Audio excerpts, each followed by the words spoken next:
Ce soir, je vais vous parler d'un sujet très intéressant. Je vais vous parler de moi. Bourvil dans tous ses états, l'enfance et le départ pour Paris. Toute ma vie, j'ai fait rire les gens.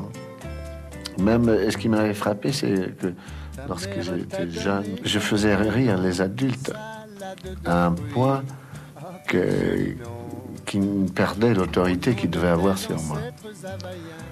Et ça m'avait frappé. Et ça me faisait un bien de faire rire les gens. J'étais né pour ça. Salade de fruits, jolie, jolie, jolie. Tu plais à mon père, tu plais à ma mère. Salade de fruits, jolie, jolie, jolie. Un jour ou l'autre, il faudra bien qu'on nous marie. Je suis né à un âge si modeste que ça ne vaut peut-être pas la peine de le préciser. Je ne savais pas encore que je m'appellerais Bourvil, ni d'ailleurs André Rimbaud. Dans les mains de la sage-femme, je pesais 8 livres, à peine le poids d'un accordéon. Je suis né dans une ferme, en face d'une meule de foin. Il m'en est toujours resté quelque chose. Il y en a qui poussent sur les pommiers, moi j'ai poussé dessous. Un chant d'étoiles pour clocher,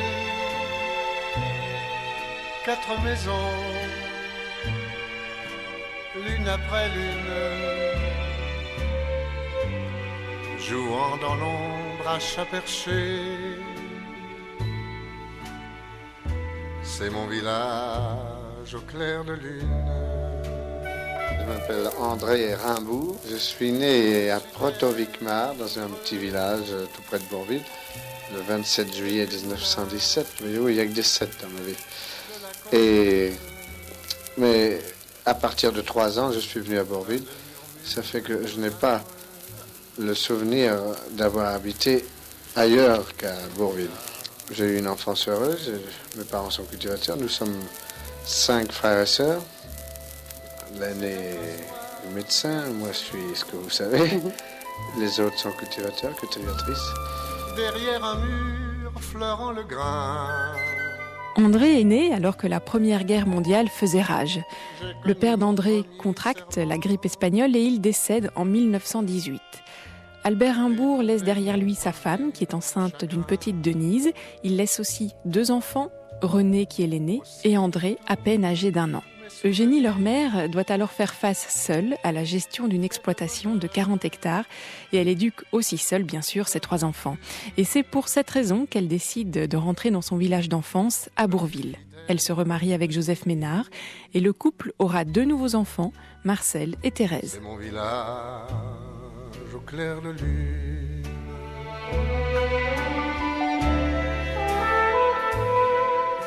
Monsieur Ménard n'a jamais fait de différence entre ses enfants et les enfants du premier lit de la maman de Bourvil. Pascal Delmotte.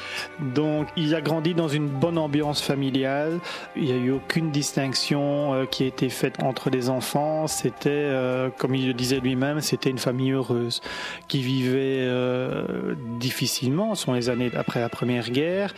Donc, c'était pas facile tous les jours. Bon, c'était des agriculteurs. Fallait se lever tôt, fallait travailler la terre. Lui, il allait à l'école, bien sûr, puis travailler au champ. Mais par contre, vu qu'ils avaient des capacités, Monsieur Ménard n'a jamais hésité à payer pour qu'ils puissent recevoir une éducation en fonction de leurs compétences. C'est mon village au clair de lune.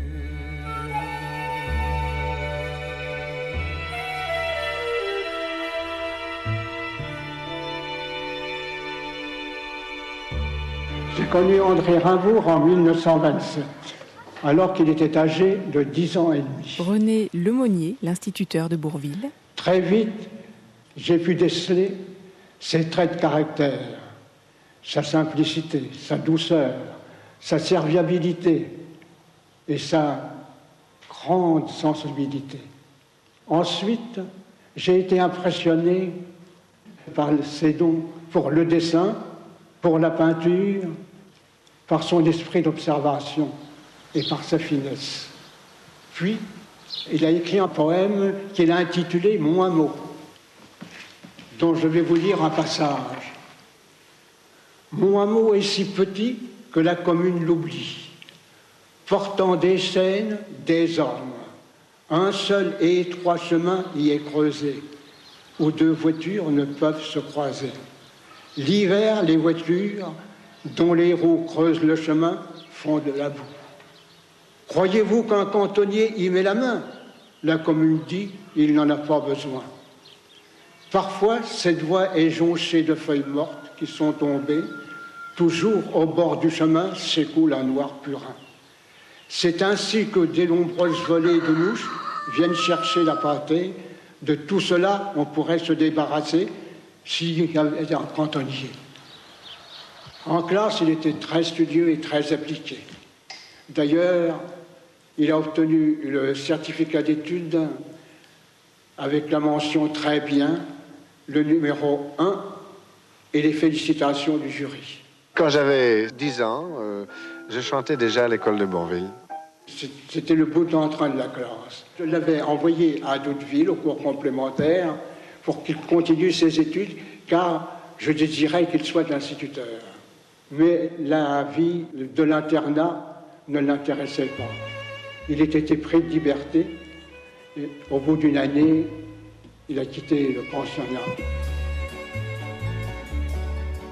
Monsieur le maître d'école, vous souvenez-vous encore de moi? Chaque fois qu'il venait dans la région, il venait me voir. Et pendant 40 années, il m'a témoigné sa sincère amitié. Et qui maintenant souvent se dit, c'était le bel âge, monsieur le maître d'école. Moi je me souviens encore de vous, joujou, genou, caillou, bijou, et toute la gamme, géographie, récitation, histoire de France et rédaction. Oh, quel programme! Malgré le temps qui s'envole, il n'en est pas moins vrai que les souvenirs d'école ne s'oublient jamais. Monsieur le maître d'école, je n'oublierai jamais le jour. C'était pendant le dernier cours, dernier bagage, quand j'ai senti poser sur moi votre main qui me disait tout bas, fais bon voyage, monsieur le maître d'école. Y a pas à dire ces moments-là, on y repense bien des fois, on se les rappelle, et l'on est même tout étonné de ne jamais avoir donné de ces nouvelles. Malgré le temps qui s'envole, il n'en est pas moins vrai que les souvenirs d'école ne s'oublient jamais. La destinée un peu folle a fait de moi un député. Dans le pays, je suis invité comme un ministre. Je prends des airs de grand seigneur pour épater les électeurs que j'administre. Mais un jour, devant l'école, parmi la foule, vous étiez là. Vous m'avez dit bonjour toi. Ça me fait drôle.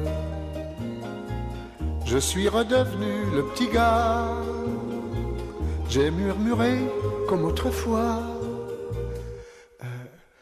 Bonjour, monsieur le maître d'école.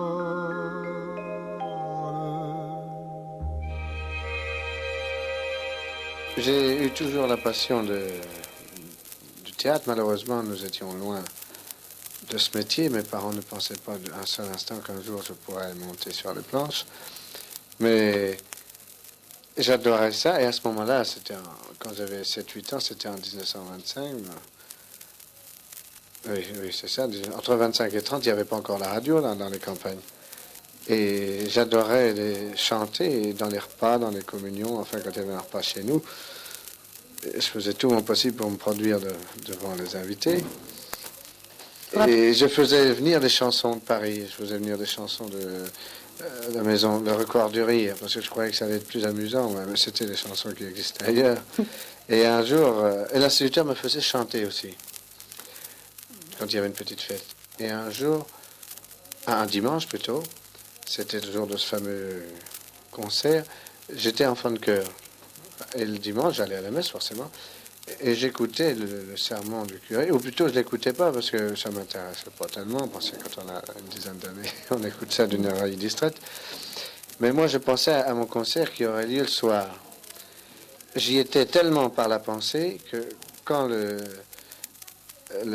curé a eu fini son discours, instinctivement, j'ai applaudi.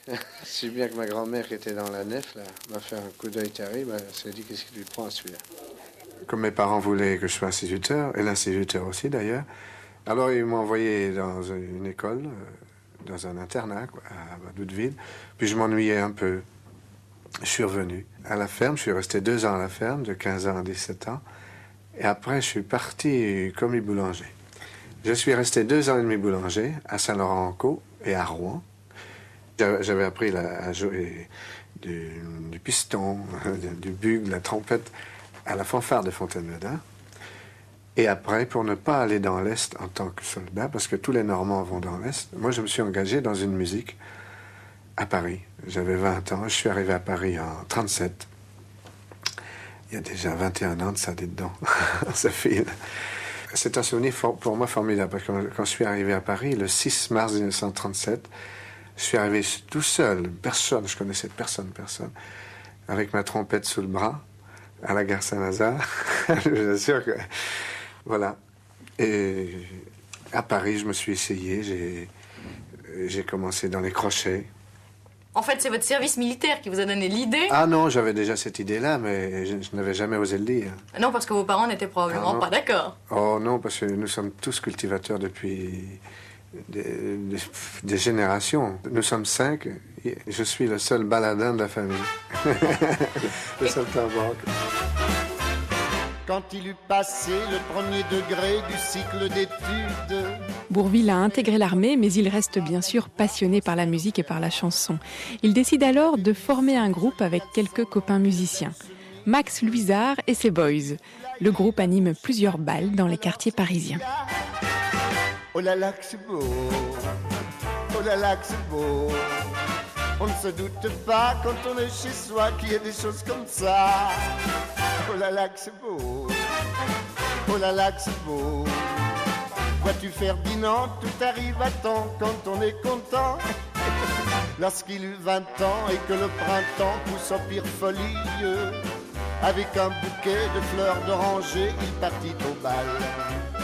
Toute la soirée sur un tabouret, il fit tapisserie. Mais en voyant ça, sa mère l'invita à faire une samba.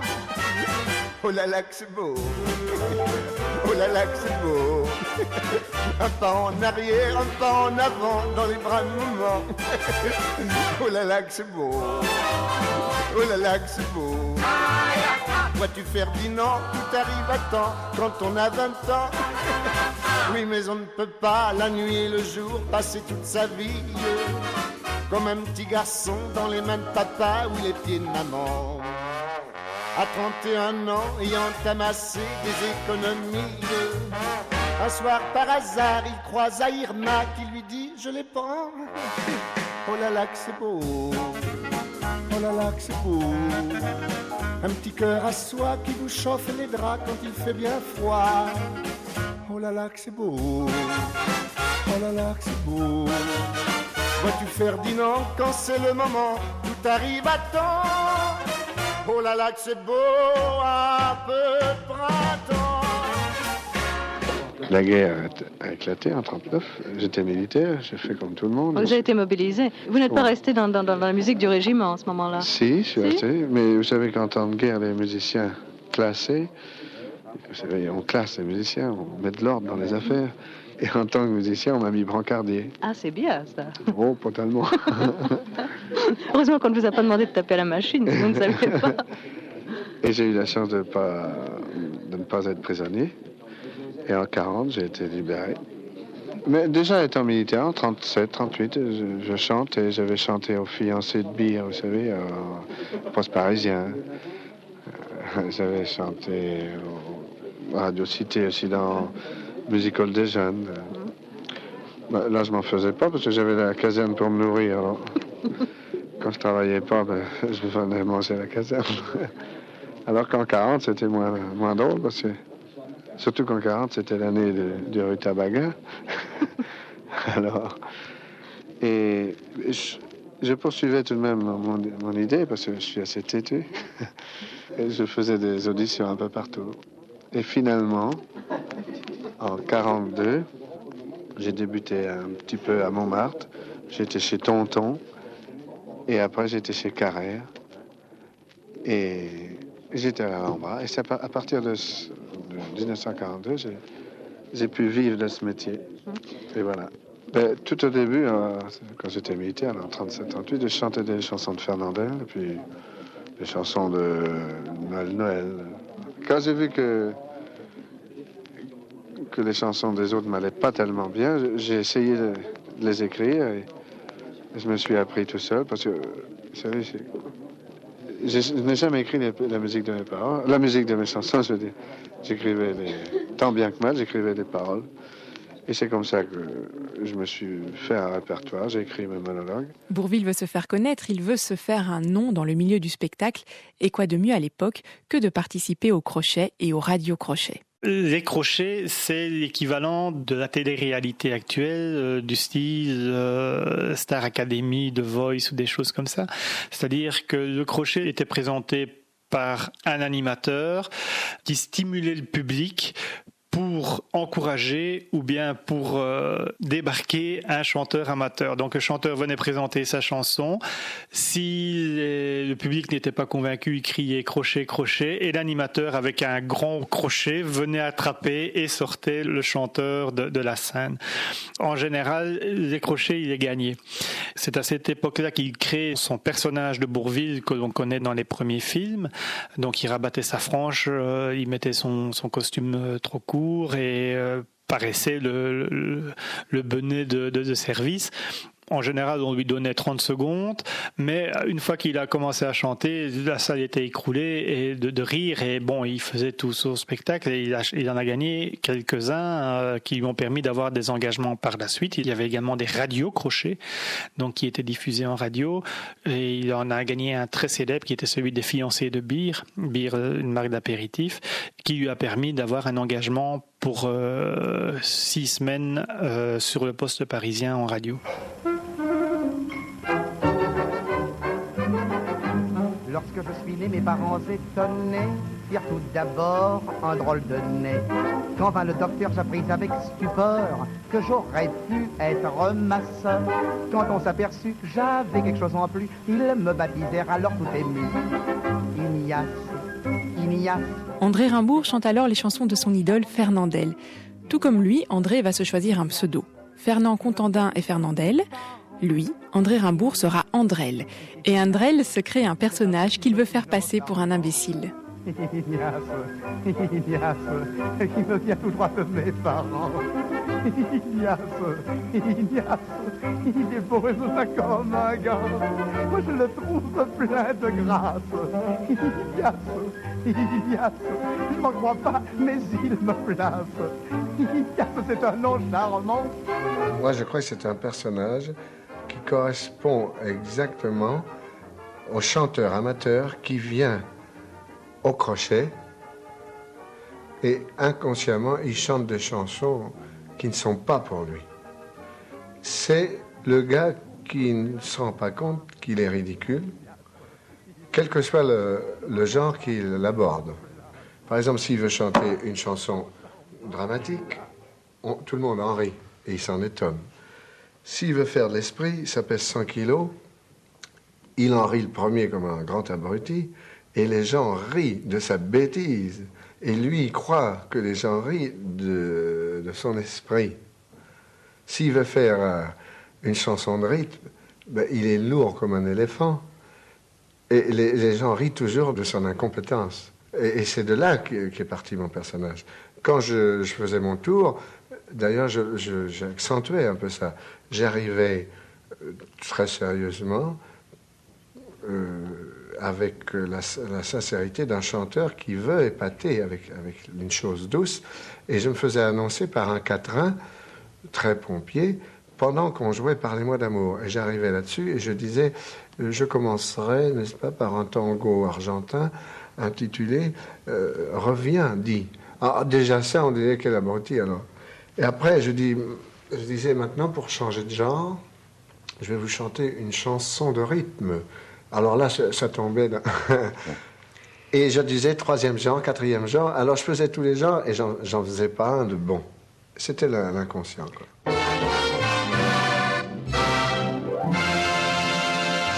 Good morning, sir. Good morning, sir. Mais vous parlez anglais, ma parole. Ah oui, comme Shakespeare lui-même. Ah, j'entends cela. Et où avez-vous appris? Au collège. Ah, vous êtes allé au collège, c'est bien ça. Jusqu'au bachot? Non, pas tout à fait. Je me suis arrêté à la 6e. Pourquoi vous êtes-vous arrêté? Parce que chaque année, au moment où j'allais passer en 5e, mes professeurs me disaient « Écoutez, Bourvil, vous êtes un élève de 6e tellement épatant qu'on vous garde encore une année. » Ils m'aimaient bien. Vous savez. Oh, c'est gentil. Et en 6e, j'étais tellement fort. Oui, c'est très gentil. Mais ça a duré longtemps, ce petit système? 15 ans. Ah, 15 pas mal, ans. ça. Oui, c'est pas mal. À la fin, je leur ai dit, hein, monsieur, je regrette beaucoup, mais je suis obligé de vous quitter. Parce que je veux me marier, que je leur ai dit comme ça. Il était temps, Puis j'étais ennuyé. Hein, parce qu'un élève de 6e comme ça, ils n'en ont pas. Ils n'en rencontrent pas tous les jours. Hein. Pas de veine. Enfin, c'était ma spécialité, chacun son truc. Quoi. Ouais, qu'est-ce que vous voulez? Alors, ils m'ont dit, vous partez juste au moment où vous commenciez à faire des progrès. Et voilà pourquoi je parle bien anglais. Ah, je comprends maintenant. Vogue sur les flots de l'éloquence. Pourquoi? Parce que stultorum infinitus est numerus. Ah bon? Mais oui, c'est malheureux de causer avec des gens qui ne sont pas instruits. Bravo, vous parlez aussi latin, c'est merveilleux. Oh, mais j'ai un assez gros bagage, vous savez. Oh, c'est une question de don. Je suis doué pour un tas de choses, la peinture, la littérature, les mathématiques. C'est bien. Mais mon fort, c'est la danse. Ah, c'est la danse. Je danse avec beaucoup de grâce. On dit de moi que j'ai l'intelligence dans les pieds. Ah, c'est pas mal, c'est un beau compliment. Oui. Je disais ça un jour à ma cavalière, tout en dansant, n'est-ce pas? Alors, elle m'a répondu, eh bien, mettez donc votre intelligence autre part que sur les miens. Oui, ça, la pauvre, qu'est-ce que vous voulez, elle ne l'appréciait pas. Mais non, enfin... Et que dansez-vous de préférence, Bourvil? Les danses modernes de préférence, la rumba, la samba, surtout la samba. Vous verrez, si tout le monde danse, c'est la samba comme moi, vous savez. Ce serait merveilleux. Oh.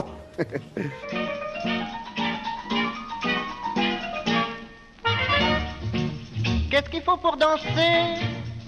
Des bons pieds, mais moins on fait de pieds. Je suis gâté, quand on a des grands pieds, on tient debout. Mais faut pas se faire marcher sur les bouts. Si tout le monde dansait la samba, comme moi, avec des pas très délicats, comme moi, l'ensemble serait délicieux. Comme moi, mais les danseurs sont pas gracieux, comme moi. J'ai mes grands pieds qui vont par-ci, j'ai mes grands pieds qui vont par-là, ils tiennent leur place. Les autres danseurs s'en vont par-ci, les autres danseurs s'en vont par-là, ils me font de la place. Il y en a pas un qui remue les bras, comme moi, et qui fait aussi des grands pas, comme moi. En me voyant, ils se précipitent, comme moi. Mais je les rattrape, ils ne vont pas vite, comme moi.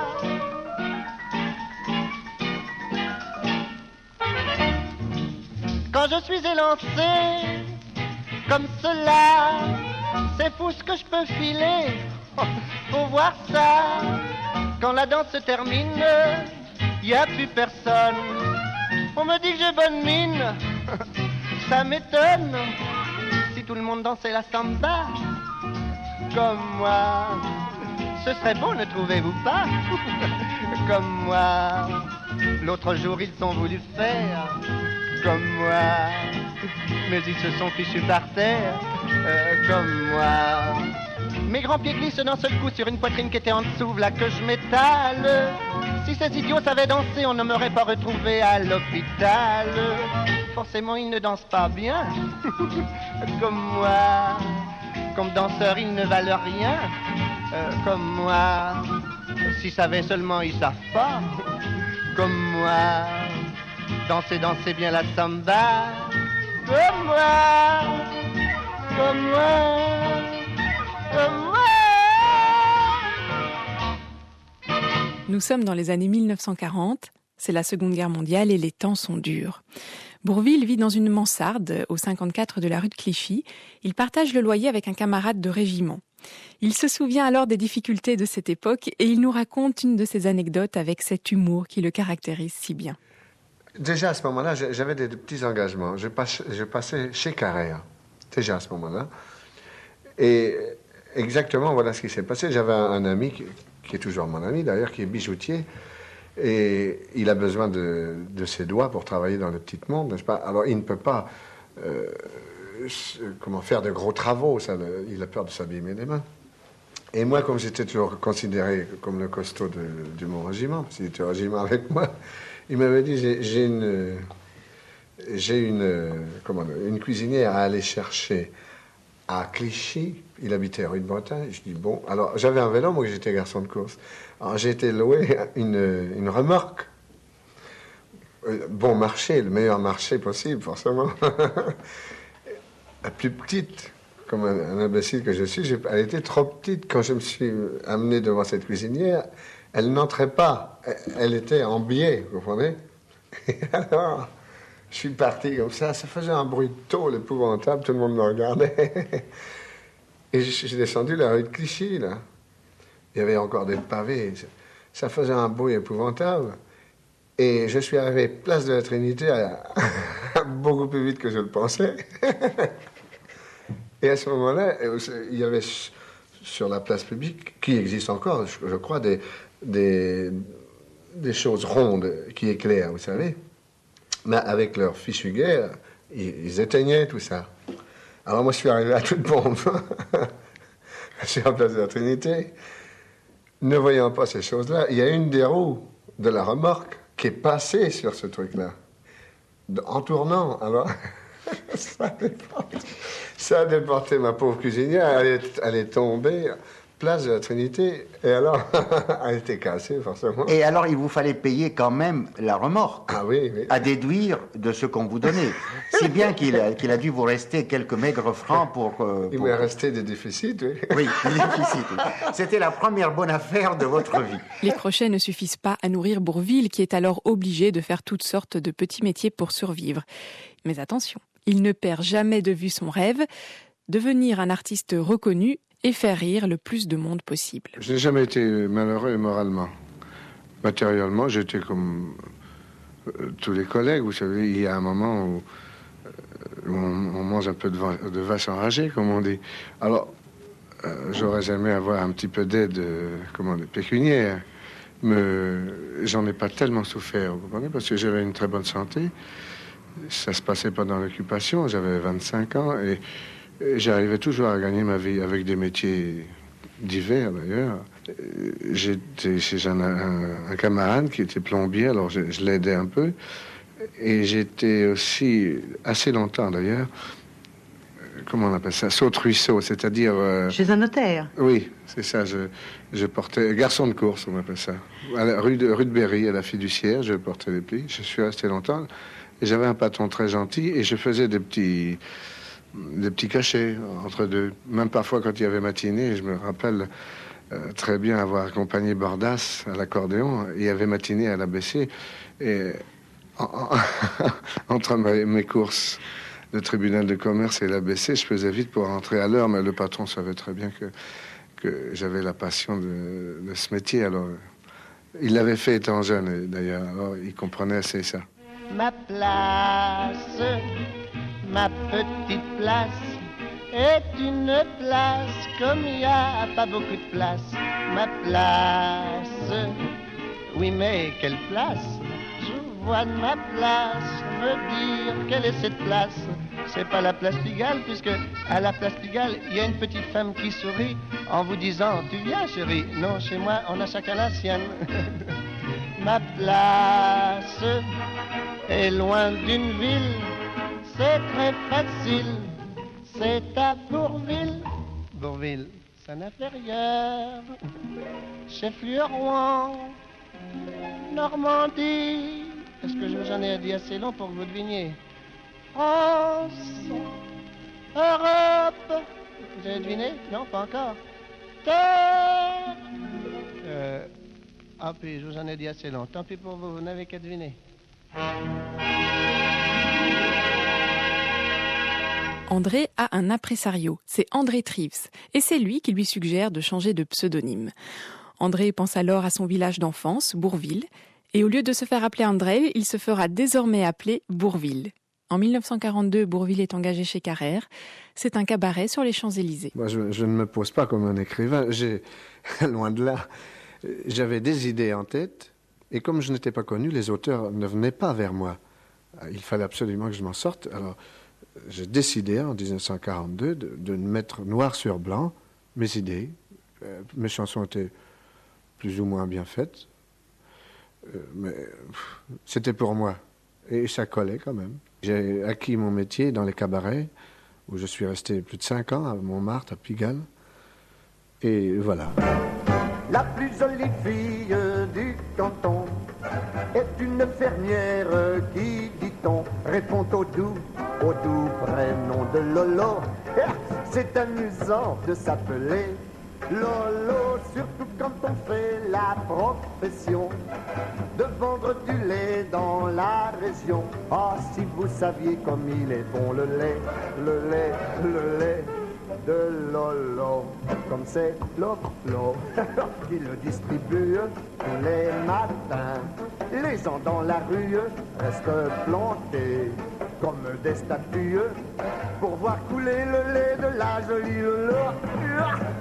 Oh la la Lolo est si jolie que petit à petit dans le pays on ne voit plus que du lait de Lolo.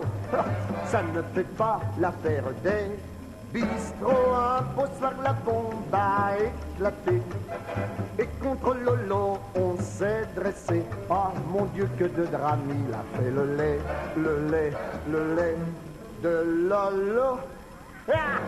On a demandé à monsieur le maire de se prononcer sur cette affaire, mais le brave homme a répondu tout de go.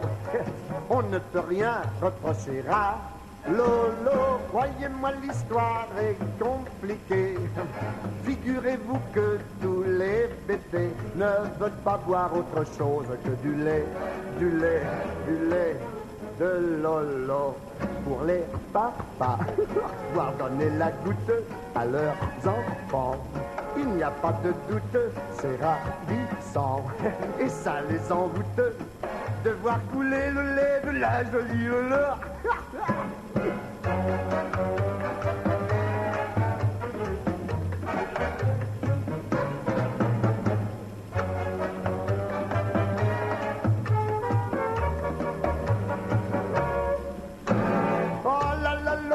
Est si jolie que petit à petit eux aussi ne boivent plus que du lait de Lolo. Ça ne fait pas l'affaire des bistrots, se voir supplanté par une laiterie. On sait très bien que c'est une vacherie, mais qui peut empêcher de couler le lait de Lolo. Ça va de mal en pis. En 46, 45 plutôt. J'ai connu Francis Blanche, Jean-Jacques Vital, et tout le matériel que j'avais acquis depuis 4 ans dans les boîtes de Montmartre m'a servi. Et ça m'a beaucoup aidé parce que j'avais un matériel qui pouvait supporter 6 mois de radio. C'est Jean-Jacques Vital qui vous parle. J'étais malade quand j'ai entendu Bourville pour la première fois. Vous voyez si ma mémoire est précise. J'avais une angine. J'étais couché avec 39 de fièvre et j'écoutais la radio. Et tout d'un coup, j'entendis un garçon qui chantait une chanson qui me parut irrésistible. Il chantait à l'époque un de ses grands succès. Elle vendait des cartes postales et aussi des crayons. Mais Je ne puis pas vous dire comme ce soir-là j'ai ri dans mon lit. Et pourtant, Dieu sait si je n'en avais pas envie. J'ai ri comme il n'est pas possible de rire. Je me suis dit, mais j'ai affaire à un phénomène. Pour qu'à la radio, moi, quelqu'un me fasse rire à ce point, il y a là quelque chose d'absolument anormal. Je tiens à connaître ce garçon que j'entends pour la première fois. Il chantait dans une émission, du reste, qui était une petite émission de variété. Et le lendemain, j'ai trouvé son adresse. Je l'ai fait venir chez moi. Il est arrivé chez moi. Il avait l'air un peu minable, le Bourvil. Vous savez, il n'était pas très riche. Il avait un petit manteau bleu marine, mais tout élimé, vous savez. Alors je l'ai reçu, je lui ai dit, mais vous avez beaucoup de talent et je pense que nous pourrions travailler ensemble, justement. J'ai une grande émission de variété, c'était à l'époque sur la radiodiffusion française, et j'aimerais bien vous avoir régulièrement. Et ce jour-là, je lui ai fait un accord, tant pour la radio que pour des tournées et que pour d'éventuels spectacles à Paris et en province. Il a accepté tout, bien entendu, il était ravi. Et puis nous nous sommes quittés, je l'ai accompagné jusqu'à la porte, et à la porte, il m'a dit simplement ceci, vous savez, ça fait 3 fois que je viens vous voir à votre bureau, vous me foutez régulièrement dehors. Et c'était vrai. 3 fois, ma secrétaire m'avait dit, il y a un monsieur qui vous demande, un dénommé Bourvil. Je lui ai dit, quelle allure a-t-il? Aucune, m'a-t-elle dit. Je lui ai dit, bon, ben, j'ai pas le temps de le recevoir. Et en effet, je l'avais reçu 3 fois. De ce fait, nous sommes tout de même devenus les meilleurs amis du monde. Nous avons fait en effet beaucoup de spectacles ensemble, des tournées d'abord, et ce fut fulgurant. Après 6 semaines de radio, c'est-à-dire 6 émissions, il était devenu une super vedette. Il était devenu ce que l'on appelle le mouton à 5 pattes. Nous sommes partis en province, ça a été hallucinant. Alors que dans les villes, généralement, on fait une représentation, nous étions souvent obligés d'en faire 3. Une à 2 heures, une à 6 heures, une à 9 heures du soir. Ça a été extraordinaire. Et puis nous avons fait des opérettes ensemble. Je lui ai écrit en compagnie de Serge Weber et de Cocatrix une opérette qui s'appelait La Benotesse à l'Alhambra. Nous n'avons pas des amplis pendant plus d'1 an. Puis nous avons monté le Maharaja, ce fut exactement le même succès. Nous avons connu un petit échec avec une opérette qui s'appelait Monsieur Nanar, mais il y avait une raison à ça, elle était moins bonne que les autres. Il y a toujours une raison dans le domaine du spectacle, vous savez. Cela ne nous a pas découragés, puisqu'aussi bien 2 ans après ou 3 ans après, nous montions à la Porte Saint-Martin Pacifico, qui s'est joué près de 700 fois à Paris et près de 200 fois en province. Alors je conserve de Bourvil un souvenir merveilleux, c'est un grand ami, je l'aime beaucoup, nous nous voyons moins en ce moment, c'est pourquoi je dis je conserve, chacun a ses occupations, Bourvil joue tous les soirs au Théâtre des Nouveautés, moi j'ai d'autres théâtres à Paris, mais chaque fois que je le vois, je suis content de le rencontrer, et si je puis me permettre quelque chose ce soir, c'est de formuler pour lui des vœux d'une réussite dans le temps aussi extraordinaire que celle qu'il connaît en ce moment. C'est Saint-Granier qui vous parle maintenant. Je n'ai pas le souvenir d'avoir connu notre ami Bourvil lorsqu'il était porteur de plis. Pour moi, c'était un porteur comme les autres. Mais j'ai connu Bourvil à l'heure du soldat. L'heure du soldat, c'était une émission qui était organisée par Jean-Jacques Vital, qui, vous le savez, est un organisateur de premier ordre. Et cette émission se passait rue Washington, dans une salle. Je prenais part, bien entendu, chaque semaine à cette émission. Et un beau jour, j'ai entendu Bourvil. Et j'ai été véritablement frappé par le don comique qu'il possédait. Et j'ai pris un immense plaisir à l'entendre. Ensuite, bien entendu, j'ai été un de ses supporters. Et par la suite également, j'ai eu la joie de faire une émission avec lui pendant 1 an. Pendant 1 an, chaque semaine, nous étions réunis à 4 autour du micro, nous bavardions, et là, j'ai non seulement connu Bourvil, improvisateur et homme charmant, mais j'ai connu Bourvil et ses qualités d'homme privé. Je me suis amusé à faire des petites chansons, des petits couplets, des refrains. C'était pas toujours des réussites, mais enfin, j'essayais de faire rire. Puis ça a duré pendant 4 ans, comme ça. J'ai fait toutes les boîtes de Montmartre, de Pigalle. À la Libération, j'ai passé une audition à la radio. Et mon matériel a beaucoup plu. Et je suis passé dans une émission hebdomadaire. Les auteurs sont venus à mon secours parce que moi, je n'aurais pas pu fournir un monologue toutes les semaines. Les premiers monologues, il les écrit durant la guerre, comme La plume, l'agriculteur, l'inventeur. Ce sont ces premiers monologues, là, il les écrit lui-même. Ensuite, lorsqu'il deviendra une vedette à la radio dans Pêle-mêle, l'émission de Radio Luxembourg, qui était produite et présentée par Jean-Jacques Vital, là, il fallait faire presque un sketch tous les jours. Donc là, il y avait des personnes qui étaient derrière pour lui écrire, bien sûr. Et plus il est devenu une célébrité, plus il avait des gens qui lui proposaient. Par exemple, la causerie anti-alcoolique qui a été écrite par Roger Pierre. Il a demandé à Roger Pierre de lui écrire un monologue où il serait plus un paysan, mais où il serait une personnalité. Ça a été la même chose avec À Joinville-le-Pont. Ça, c'était une chanson où il a dit je veux être un ouvrier. Donc, il est devenu plombier zingueur. Voilà. Donc, je vais dire, dans les débuts, c'était de sa propre plume, mais par la suite, bon, bien entendu, il a eu sa carrière cinéma, sa carrière au musical, théâtre, opérette. Donc il n'avait plus le temps d'écrire, tout simplement. Donc, et puis bon, à partir du moment où vous avez une certaine notoriété, ce ne sont pas les auteurs qui manquent pour venir vous proposer leurs textes. Le sport que je préfère, moi, c'est le vélo. Ah oui, parce que je suis souple, forcément. Ça me va bien, ça. J'étais formidable. Je peux dire que j'étais le roi. Ah oui. Lui, mon adversaire, lui, il bluffait un peu. Il se faisait appeler le Leder. Bon, c'est bien, le Leder. qui s'appelle n'importe comment, mais c'est pas ça qui me dérangeait, hein. Alors, nous, là, sur la ligne de départ. Alors, tout Leder qu'il était, n'est-ce pas? Il prend la tête. Alors, moi, sans m'en faire, je me mets derrière. Pensez bien, tel que je me connaissais, je n'avais pas à m'en faire. Hein, dites. Hein, dites. Vous me connaissez, hein.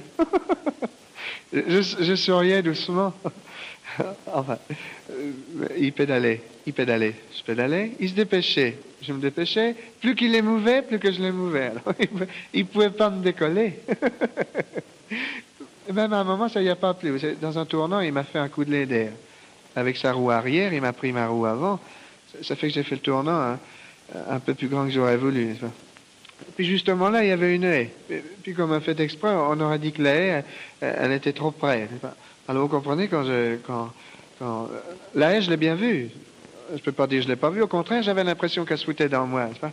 Mais quand j'ai touché un peu, pas beaucoup, un petit peu avec la tête, je suis passé à travers. Parce que c'était une haie d'épines, n'est-ce pas? Alors ça se prête facilement. Alors la haie s'est refermée derrière moi. Et puis j'étais resté enfermé dans l'herbage. Puis pour une fois que je mettais un petit tricot rouge, il y avait un taureau dans l'herbage. Alors, vous pensez, j'ai eu peur. Vous parlez si je les remouvais? Heureusement que je suis souple. Oui. Mais un taureau, c'est souple aussi, hein. Ah oui. Il était là tout près, derrière, il galopait derrière moi. Vous parlez si j'ai eu peur. Oh là là. Vous savez, on a beau être le roi de la pédale, c'est pas pour ça qu'on galope plus vite qu'un taureau. Ah non. Je sentais ses naseaux tout près, là. C'était le moment de dire, et il me soufflait pour que j'aille plus vite. À un moment, il a eu un coup de tête, parce que les taureaux ont des coups de tête terribles, n'est-ce pas? Il m'a pris comme ça par derrière, puis boum! Il m'a mis par-dessus la haie. Alors, comme je suis persévérant, je dis, je vais continuer la course. Mais sur mon vélo, j'avais toujours ce cauchemar, là, vous savez, le taureau, là, comme ça, là, vous savez... Oh là, vous savez, j'étais embarrassé. Mais quand même, je suis arrivé. Ah oui, je n'ai pas eu plus longtemps à arriver. La course était finie aussi. Puis tout le monde rigolait parce que mon pantalon était déchiré. Je m'en étais pas aperçu, il faisait pas de vent. Puis il y a ma mère qui était là, elle me dit, alors mon roi de la pédale, t'as vu ton postérieur? Je dis, oui maman, qu'est-ce que tu veux, c'est le métier qui rentre. Au bout de 6 pêle-mêle, c'est-à-dire 48 minutes par conséquent, il avait un tel triomphe dans la salle où nous passions, mais c'était une salle avec un public que vous connaissez bien, toujours le même, et je me suis dit, bon, il est gentil celui-là, et puis ce qu'il faudrait, c'est essayer le vrai public. Je me suis dit, c'est tout de même un peu prématuré, après précisément 48 minutes, j'ai dit, mais on va quand même essayer. Alors j'ai retenu une salle à Levallois, si j'ai bonne mémoire. Et ce soir-là, il a fallu appeler les pompiers, parce qu'il y avait environ 4000 personnes à la porte. Donc en 48 minutes, Bourvil était devenu un monstre. Il est devenu en quelques jours la coqueluche de Paris, le comique numéro 1 de la capitale. Bourvil, le seul homme drôle, mais vraiment drôle, que la radio nationale ait sorti jusqu'ici.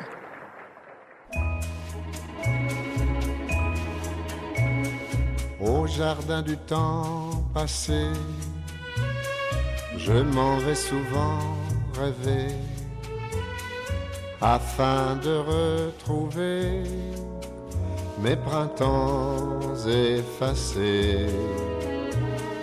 J'entends alors les violons me jouer une chanson, la chanson que longtemps ont chanté mes parents.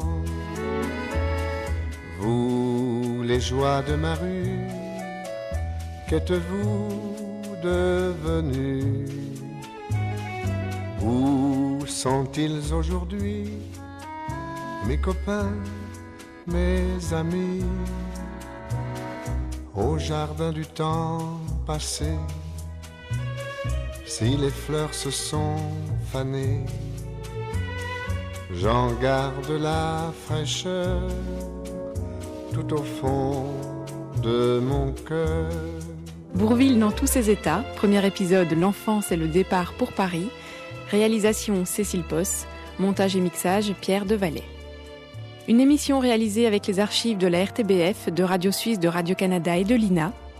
Merci à Dominique et Philippe Rimbourg, à Bruno et Vincent Taloche, à Jean-Pierre Mocky, à Annie Cordy, à Michel Laurin, Pascal Delmotte et à Pascal Gauffaut. Au jardin du temps passé, le décor n'a pas changé. Parmi les peupliers qui me sont familiers, il me siffle dans le vent les refrains de mes 15 ans, quand je faisais danser ma petite fiancée. Moi, j'étais maladroit, je faisais des faux pas, mais ses yeux me disaient qu'elle m'aimait comme j'étais. Mon Dieu que c'est loin tout ça, quelques cheveux gris déjà, et tous mes vieux refrains sont bien tristes soudain. Tra-la-la-la-la, tra-la-la-la-la. Au jardin du temps passé,